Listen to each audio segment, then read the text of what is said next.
All right. Hello, everybody. This is a bit of an experiment. So I'll give you a couple moments to get notified of this impromptu live. We'll see how we do. Anything could happen at any time. We could be interrupted. I could have to ditch out of here super fast. The quality of sound could be a little bit weird. I'm testing a new microphone. You might notice I better not touch it, my wine glass microphone stand. How about that? So today we're going to be talking to some friends. We're going to be talking to a Christopher S Hyatt briefly, and we'll be talking to a Bob Wilson. Bob's someone that I like to chat with as often as possible, so I thought, why not bring some of that flavor in here today? And what better way to do that than through the necromancy of reading a good book. This book is called Undoing Yourself, and you can tell by the where it's a book that I've read at least once. It's about energized meditation. And Christopher Hyatt is a very interesting author. He is a psychotherapist, and I can read actually from the back of this book. I do think that you would enjoy reading this. What we're going to do is I'm going to look at the back and tell you a little bit about Christopher Hyatt, and then we'll go into the introduction from Robert Anton Wilson. And the reason I feel really drawn to go into this introduction is because it really branches out more than just this book. He goes into some topics that kind of relate more to magic and self-realization, and he's really good at holding that mirror. So I thought it'd be fun to read this introduction. So on the back here, it says, "Undoing Yourself. Warning. Some people will hate this book. Within these pages, you will find innumerable practical techniques to transform your life, served up with a large dose of humor and the stick of the Zen Roshi. Who hates undoing? Stuffed shirt academians, do-nothing sweetness and light practitioners of cosmic foo-foo, and would-be slave owners everywhere. On the other hand, if you're interested in actually accomplishing something, you will love it." We have a little bit about Robert Anton Wilson, and then there's another introduction by Israel Regari, which is one of my favorite choreographers. You might know him for some of his dance moves. A little bit about Christopher S Hyatt, PhD, which we have a really nice picture of here. Says, Chris was trained in both experimental and clinical psychology and practiced as a psychotherapist for many years. Today, he is the world-famous author of a wide variety of books on psychology, self-transformation, and Western magic, including Secrets of Western Tantra, Sex Magic, Tantra, and Tarot, Pacts with the Devil, To Lie is Human, and Rebels and Devils. So, before the Kool-Aid Man busts in here and breaks up our party, let's get into conversation with Bob. Introduction by Robert Anton Wilson, a PhD. The one sure way to make yourself unpopular in the United States these days is to mention the fact that Christianity and democracy have been among the worst disasters to ever befall the human race. Nonetheless, as all students of history know, Christianity has been the bloodiest and most destructive religion in the long career of fanaticism on this planet. Although liberals and rationalists keep reminding us of that tragic record of the religion of love, few of them have cared to observe or remember the data on warfare collected by Harvard sociologist Professor Petrim Sorokin. In Social and Cultural Dynamics and other works, Sorokin documents beyond all doubt that democratic nations have been involved in more imperialistic wars and have fought them with greater ferocity than any other kinds of governments from the dawn of civilization to the present. Oriental despotism, absolute monarchies, even modern fascist and communist nations have all had heinous records of tyranny and general human oppression. But collectively, they have been much less aggressive and warlike than the democracies, from ancient Athens to modern America. The bloodthirsty nature of Christianity and democracy, which is obvious psychologically if one listens even for a few minutes to a typical speech by Reverend Jerry Falwell or his good friend Ronald Reagan, is of course based on arrogance, megalomania, and deep-rooted sense of total moral superiority to all non-Christian and non-democratic peoples. But beyond that, the violent nature of Christian democratic countries is rooted in the singular delusion shared by both the religion of love and the politics of liberty. This delusion is the belief that human beings are born with some sort of metaphysical free will, which makes them unique in the animal kingdom and only slightly less exalted than the gods themselves. The free will fantasy is not only a minor error, like thinking it is Tuesday when actually it is Wednesday. It is not even to be compared to a major intellectual blunder of the ordinary sort, like Marx's notion that once a totalitarian worker state was created, it would then quickly and magically wither away. It is even more nefarious and pernicious than the medieval lunacy that imagined witches everywhere and burned over 10 million women at the stake on the basis of hysteria, superstition, and the kind of hearsay and rumor that no modern court would permit to be entered as evidence. The free will delusion is much more serious than any of that. It is the kind of radical 180-degree reversal of reality that, once it enters a person's mind, guarantees that they will be incapable of understanding anything happening around them. They might as well be deaf, dumb, and blind and wearing signs warning the world, ultimate destination, the madhouse. I do not speak flippantly, nor do I mean to be understood as writing satire or polemic. The facts of modern biology and psychology have demonstrated clearly and conclusively that 99% of the human race is in a robotic or zombie-like state 99.99999% of the time. This does not refer to other people. It refers to you and me. As the Firesign Theater used to say, we're all bozos on this bus. The best that can be said of any of us, usually, is that we have occasional moments of lucidity. But that can be said of any schizophrenic patient. East, West, and the middle. In the Orient, which has its own idiocies and superstitions, there has always been a singular sanity about the free will myth.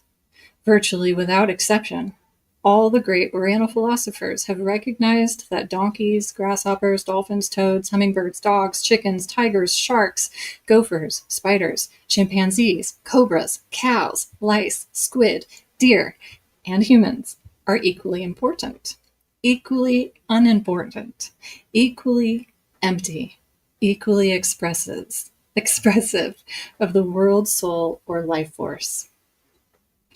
Buddhism, Vedanta, and Taoism also recognize that each of these clever animals just mentioned, including the humans, have about equally as much free will as flowers, shrubs, rocks, and viruses, and that the human delusion of being separate from and superior to the rest of the natural order is a kind of narcissistic self-hypnosis. Awakening from that egotistic trance is the major goal of every Oriental system of psychology. Opposing this Oriental recognition of and submission to the order of things as they are, and yet opposing also the Christian and democratic delusions of free will and individual responsibility, there is the hidden tradition of Sufism in Islam and Hermeticism in Europe. This occult teaching recognizes that, although domesticated primates, humans, are born as mechanical as the wild primates, such as chimpanzees, there are techniques by which we can become less mechanical and approximate in daily and yearly increments toward freedom and responsibility. These spiritual neurological techniques of undoing and re-robotizing oneself are, of course, of no interest in the Orient, where it is accepted that we are born robots and will die robots. And they are of even less interest in the Christian democratic cultures, which assume that we are already free and responsible to, and do not have to work and work hard to achieve even a small beginning of non-mechanical consciousness and non-robotic behavior. The Orient forgives easily because it does not expect robots to do anything else but what was programmed into them by the accidents of heredity and environment. The Christian and democratic nations are so bloody-minded because they can forgive nothing, blaming every man and woman for whatever imprinted or conditioned behavior is locally taboo. This is why Nietzsche called Christianity the religion of revenge, and Joyce described the Christian God as a hanging judge. The Sufic and Hermetic traditions are almost oriental in forgiving robots for being robots, but are far from sentimental about it. And one Sufi poet said, "The fool neither forgives nor forgets. The half-enlightened forgive and forget. The Sufi forgives, but does not forget." That is, Sufism and other Hermetic traditions recognize that robots will behave like robots and does not blame them, but it also does not forget, for a moment or even a nanosecond, that we are living in a robotic world, an armed madhouse. In the metaphor of poet Allen Ginsberg, those of this tradition know that when a man spouts Christian and democratic verbalisms, that does not mean he will act with brotherly love at all. At all. He will go on acting like a badly wired robot in most cases. Sufism is only the largest of several Near Eastern and European mystic movements which recognize the robotry of ordinary humanity, but, unlike the Orient, attempt to undo and de-robotize those who have a dawning apprehension of their mechanical state and sincerely want to become less mechanical, as far as that is possible. I'm not writing a recruiting manual for Sufism, which is doing quite well without my advertisements. I'm merely using the Sufi school as one example of the tradition to which this marvelous book, Undoing Yourself, belongs. Most readers, if they have encountered such ideas at all, probably identify them with Gurdjieff and Ouspensky, two of the most talented expositors of a school of Neo-Sufism which they peddled under the brand name of esoteric Christianity. The present book also owes a great deal to Aleister Crowley, who belonged to this tradition, but sold his own brand of it under the label of Gnostic magic. There's also a strong influence here of the biopsychology of Wilhelm Reich, but all this tracing of sources is ultimately trivial. The importance of Christopher Hyatt's work is what you can get out of it, and that depends entirely on what you put into it. It works if you work. I like this next section. I'm going to take a sip of my tea. In my travels, I often encounter people who somehow have gotten the wild idea that I am the head of the Illuminati. Actually, I am, at most, a toenail, and who want me to explain the secrets of high magic to them. Although it is hard to restrain my sense of humor at such times, I usually resist the temptation to tell them they can achieve total illumination by singing Lucy in the Sky with Diamonds and Pig Latin while standing on their heads. The questions I am asked most often, by those who can ask something more specific than, "What is the secret?" are almost always about Crowley's doctrine of the true will. People tell me most earnestly that they have read 10 or 20 or more of Crowley's books and have read them many times and still do not understand what true will means. As Gurdjieff would say, what does this question signify? It signifies that these people are walking in their sleep and only dreaming they are awake. That is what this question signifies. There's only one possible reason why people can read Crowley at length and not understand what true will means. That reason seems incredible at first sight, but it is the only reason that can explain this astounding scotoma. The reason many readers of Crowley do not understand true will is that these earnest students have never performed any of the exercises that Crowley provides for those who sincerely want to de-robotize themselves and experience what is meant by true will. Shortly after my manual of demechanization exercises, Prometheus Rising, what? Yeah, only one of my favorite books, was published, I was at a Cosmic Con with, among others, E.J. Gold of the Fake Sufi School. He told me that nobody would do any of the exercises in my book, but I would still get lots of letters from people saying the book had liberated them. Since I sometimes think Sufis and even fake Sufis are perhaps overly skeptical about humanity in its present evolutionary stage, I've made a point of asking people, when they praise that book in my presence, how many of the exercises they've done. Most people look faintly abashed and admit they've only done a few of the exercises, which probably means they haven't done any. However, some people claim to have done all or most of the exercises, and these people generally look so delighted about the matter that I tend to believe them. I therefore conclude that the Sufi and Gurdjieff traditions are wrong in saying that 999 out of 1,000 will never work on the techniques of liberation. Actually, it appears to be only around 987 out of 1,000 who prefer to talk about the work rather than doing it. At least 13 out of every 1,000 will actually do the exercises. I've decided that one of the reasons that most readers of self-liberation books never even make the effort to liberate themselves is that reading the books is actually a kind of superstitious magic ritual, which they think will have an effect, with no other effort on their parts. The same sort of superstition leads others to think that peeking at the answers in the back of the book of logical puzzles is as beneficial as solving the puzzles for themselves. And there's even a text out now with the answers to Zen koans, as if the answers, and not the process of arriving at them, were the meaning of Zen.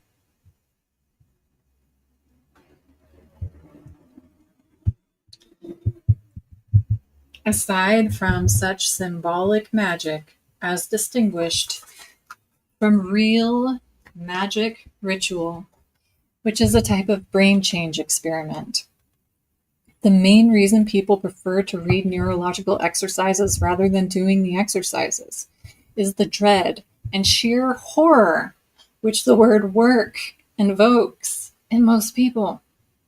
Some great teachers, especially Gurdjieff and Crowley, have literally frightened away thousands of would-be students by insisting on the necessity of hard work, as I also frightened a lot of readers by using those words several times in this essay. Of course, there's a quite legitimate reason why the word work has such horrible conditioned associations for most people in the modern world.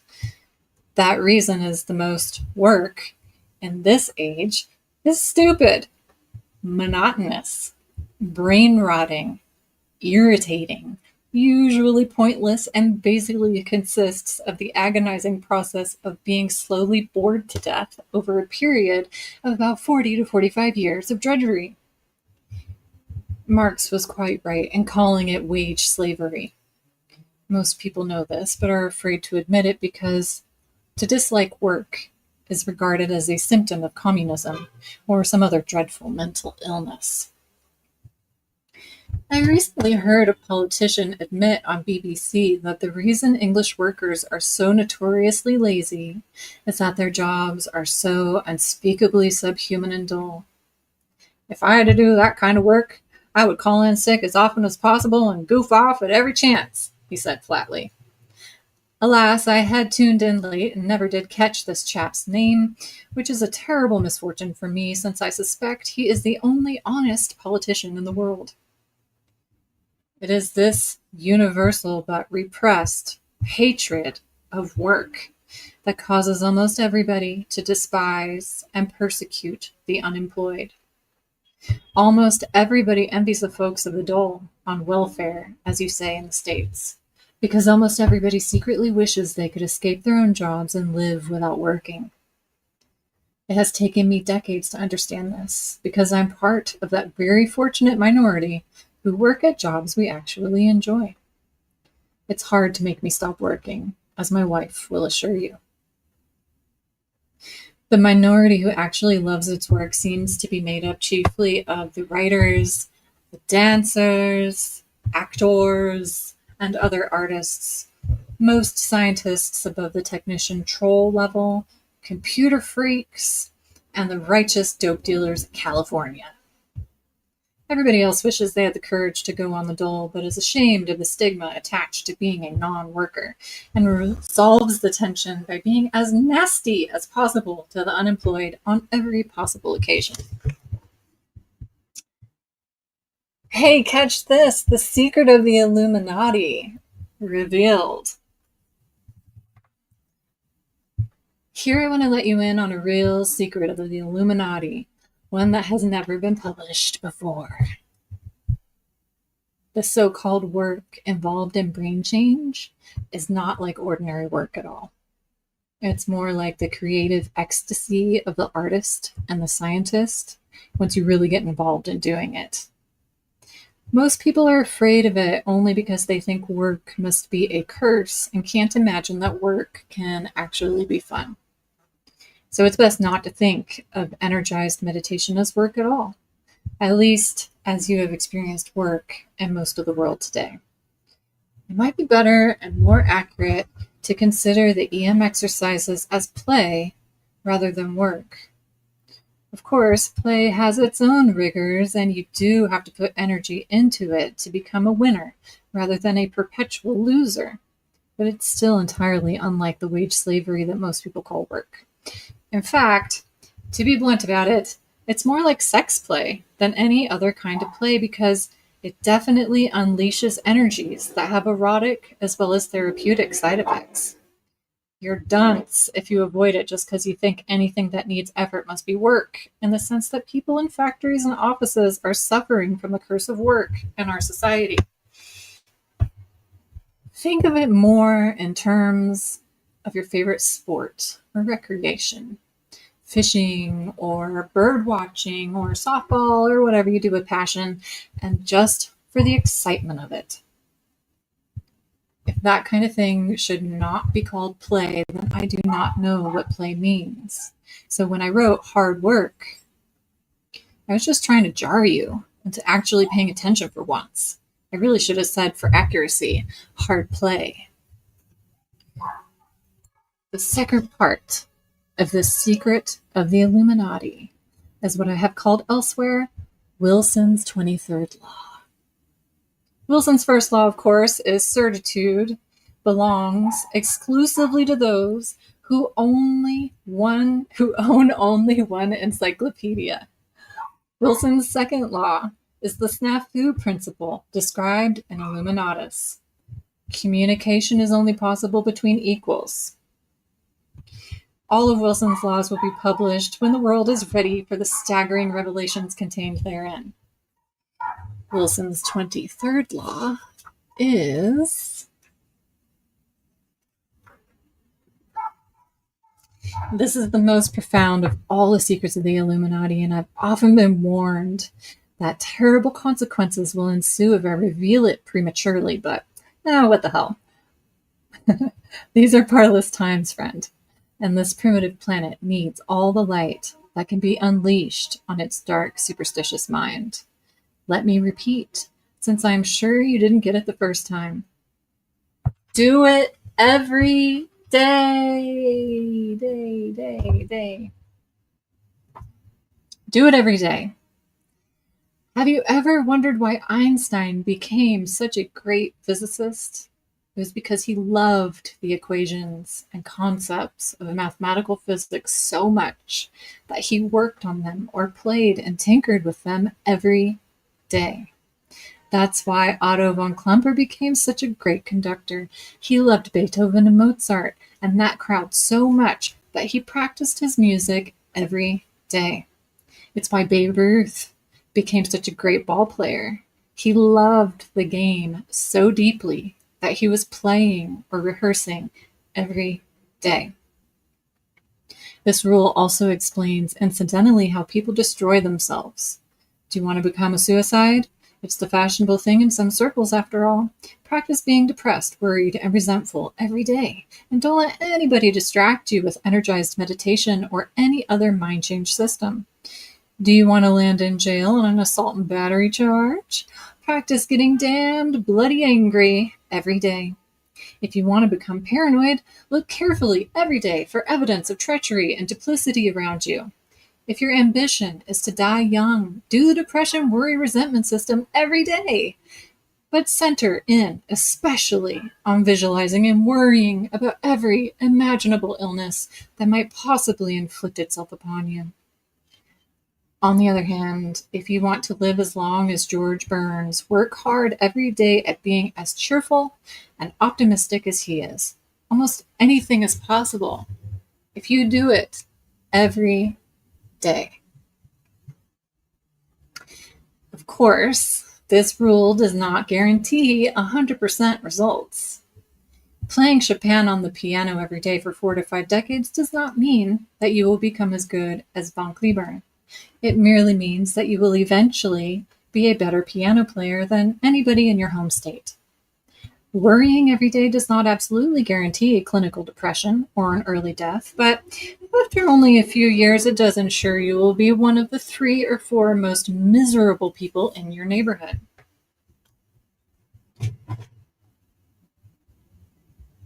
Writing a sonnet every day for 20 years may not necessarily make you Shakespeare or Mrs. Browning, but it will make you the best poet for an area of about 40 to 50 miles, probably.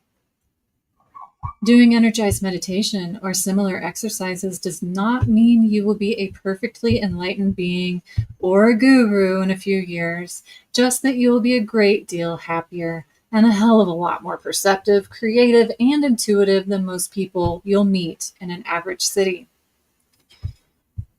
There's a story that Bobby Fischer, the chess champion, was once in a room with other chess masters when the conversation turned out to the latest nuclear accident and the effects of the resultant fallout. Fischer listened impatiently for a few minutes and then exclaimed irritably, "What the hell does that have to do with chess?" Well, I'm not urging that you imitate the degree of monomania or obsession.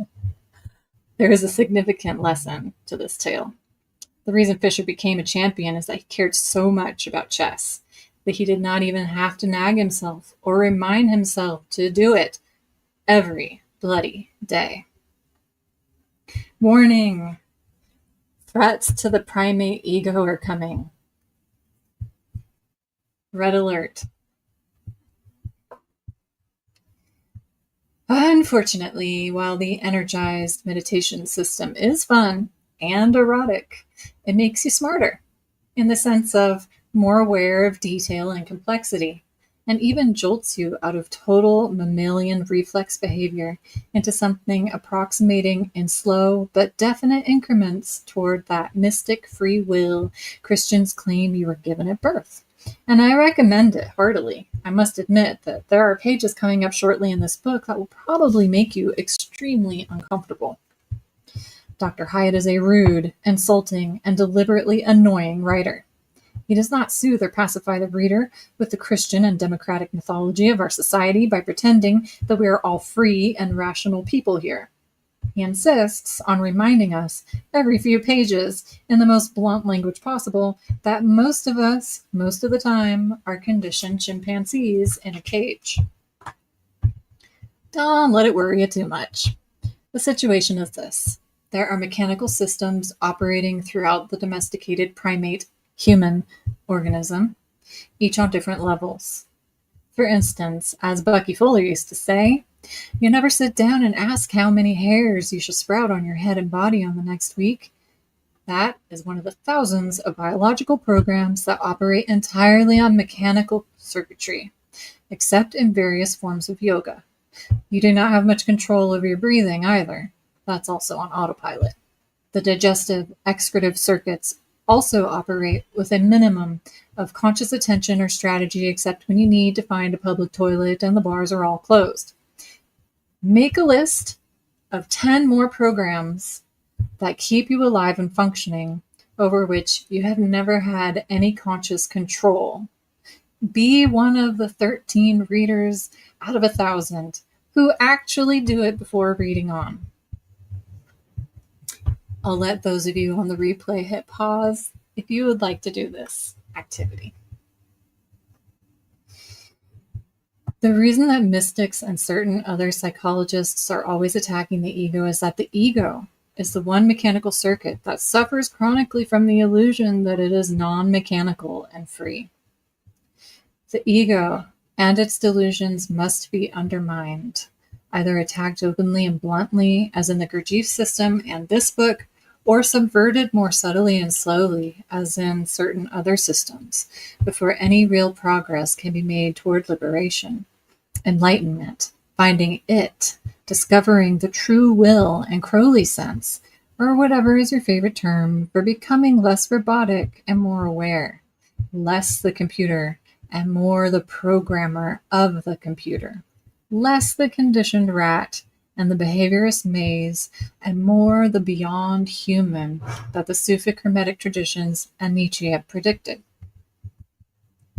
The main reason you shouldn't be afraid of this attack on your precious little ego is that the ego is infinitely resourceful and finds ways to sneak back into its habitual mechanical trance, no matter how many times you think you have awakened once and for all. This is another secret of the Illuminati and explains the great humility and the keen sense of humor of all the genuine mages. In other words, if you think it is scary to lose your precious primate ego abruptly and forever, don't worry about it. It's no more likely than becoming the world's largest, greatest rock star tomorrow morning. The only real way to get loose from mechanical ego trips is to learn several ego-transcending games, and then, for 20 or 40 years or longer, do them every day. Before you put that much effort and time into it, you need not worry that your wonderful, precious, and totally marvelous ego will go away suddenly. It will merely get transformed a bit, enlarged in perspective, and reduced in conceit, a little, freed from some of its more idiotic habits, and it will even pretend to go away at times. But it'll always come back, and usually at the most embarrassing times. It's easier to assassinate the President of the United States than to kill your own ego.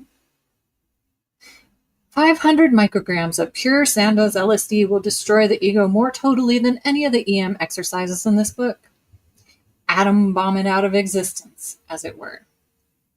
The results, even in that case, as all old acid heads will assure you, are, however spectacular, always temporary.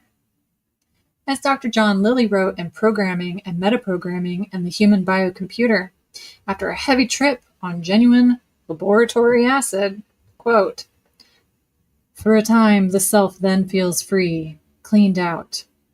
The strength gained can be immense. The energy freed is double. Humor appears in abundance, good humor. Beauty is enhanced. The bodily appearance becomes youthful. These positive effects can last as long as 2 to 4 weeks before reassertion of the old programs takes place." We are the products of mechanical genetic programs, mechanical imprints, and mechanical conditioning, just like the other animals. The progress to post-animal, non-mechanical, and trans-ego freedom is often rapidly accelerated for a period, or several periods of sudden flash-like awakenings and post-human perspectives, and I personally suspect that is happening increasingly under the stress of our age of terrorism and accelerated evolutionary change. But the ultimate result of a true transcendence of robot consciousness is approached in slow increments over years and decades. Total freedom from mechanism on all circuits seems impossible to me at my current level of ignorance. I don't think the organism would survive if most of it did not remain a smooth-running and unconscious machine. E.G. Gold of the fake Sufi school mentioned earlier has a saying to the effect that the attempt to achieve total transcendence of mechanical ego programs is as absurd as sticking toothpicks between your eyelids to be sure you never go to sleep for a moment. There seemed to be a genuine biological reason why we need to spend about 1/3 of our lives asleep, and a large part of the other 2/3 half entranced by mechanical conditioned processes. The purpose of all schools of liberation is to wake up fully, often enough to have some perspective outside the sleeping and conditioned ego states. What is all of this? Hey, thanks guys for tuning in live. It's really nice to see you. I see Mandy, Beatnik, Boba. I see Fats Rabbits. I'm going to keep going. Just reading the introduction by Robert Anton Wilson for Christopher S Hyatt's Undoing Yourself with Energized Meditation. Hey, Abysmios. The great Dublin scientist and philosopher de Selby once took an empty jam jar and filled it with all the small, cruddy items he could find around the house. The fuzz that accumulates on carpets, the dust on bookshelves, bent paper clips, broken staples, the grunge from bathtub rings, grotty kitchen incrustations, nameless shards of forgotten plaster statues long broken, archaeological excavations from the cellar, miscellaneous delvings in the rubbish bin, torn covers of matchbooks, scrawled with inscrutable phone numbers, even belly button lint. It all went in. This was a labor of some weeks, and when it was finished, even de Selby himself could not remember or classify the total contents of the jar. He then selected a statistical universe of 123 Dubliners and 246 visitors from England or the continent just off the Dunlogare ferry and asked each to guess what the jar contained. 77.6% of the sample answered at once, "Oh, I know, it's blank," and then made some wild guess. The most common guess given by 54.3% was that it was the stuff mixed into the curry sauce in Pakistani restaurants. Others commonly said it was uranium ore, wood cement, and tree bark. Of the 22.4% who did not guess what it was, 83.5% immediately asked the directions to Clontarf Castle and presumably did not want to guess because they were in a hurry to catch the evening musical show. De Selby concluded that most Europeans at this stage of evolution believe that everything and anything can meaningfully be described in a simple proposition in the form of, "This is a thingamajig. This is a thingamajig." I believe on the basis of experience that similar results would be found in an American sample of the same size. We're still haunted by the ghost of Aristotle, the bloke who first tried to describe and explain the whole universe and permutations of sentences having the form, "This is a y, all z are y, some y are x, therefore some z are x." Most people, and especially most politicians and clergymen, remain firmly convinced that anything and everything can be meaningfully discussed in that Aristotelian manner. Or as Ernest Fenollosa once said, Western culture thinks that a ring-tailed baboon is not a constitutional assembly, is one of the two types of meaningful statements, the other being the US Congress and UK Parliament are constitutional assemblies. From the point of view of current science, 1980 to 87, there appear to be two things wrong with this Aristotelian mindset. In the first place, scientific models are not expressed in this metaphor of identity, A is AB, but in the functional language of relationships. When A moves an increment of X in any dimension, B will move on increment of Y in some other dimension. The latter type of functional statement allows for scientific predictions which can be partially verified or totally refuted by experience and experiment. The former, Aristotelian type of isness statement, leads only to verbal argument. Welcome, Teddy Bass. The second objection to Aristotelian A is a B statements is that they appear totally contradicted by neurology and experiments with instruments. Neurologically, we never know what A is, but what it appears to our senses and brain. The senses pick up some, not all, of the signals of the space-time event, and the brain edits and orchestrates these signals into some familiar gestalt. This seems to be how de Selby's subjects edited and orchestrated a jar full of junk into Pakistani sauce or uranium ore.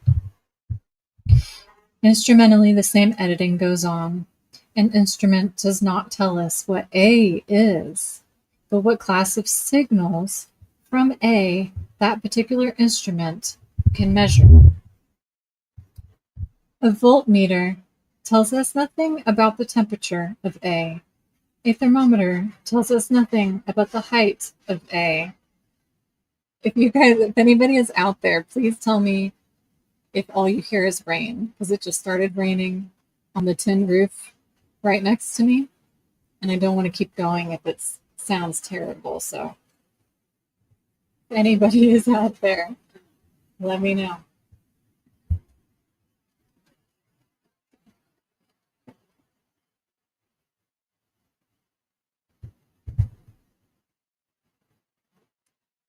A ruler or scale tells us nothing about the molecular structure of A, etc.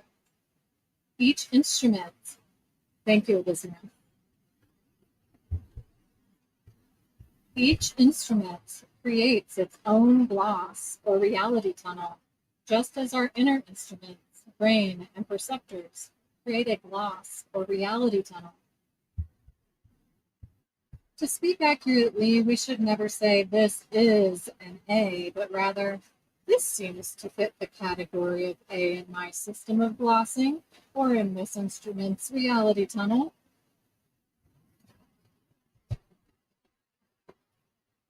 Does this sound like pedantry or unnecessary hair splitting? Well, consider for a moment the human suffering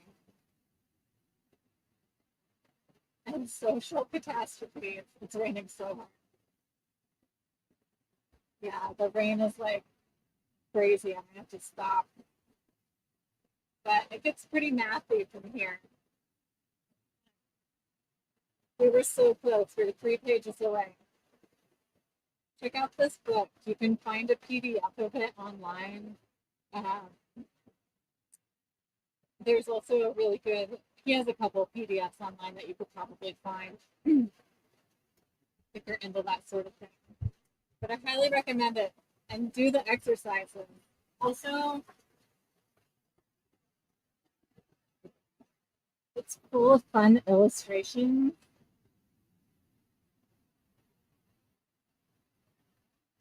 And I just think that a lot of you are really going to kick out of it. So check it out. Thank you for listening. Maybe I'll do more of these. I love reading. So everybody have a great day, and I'll see you next time.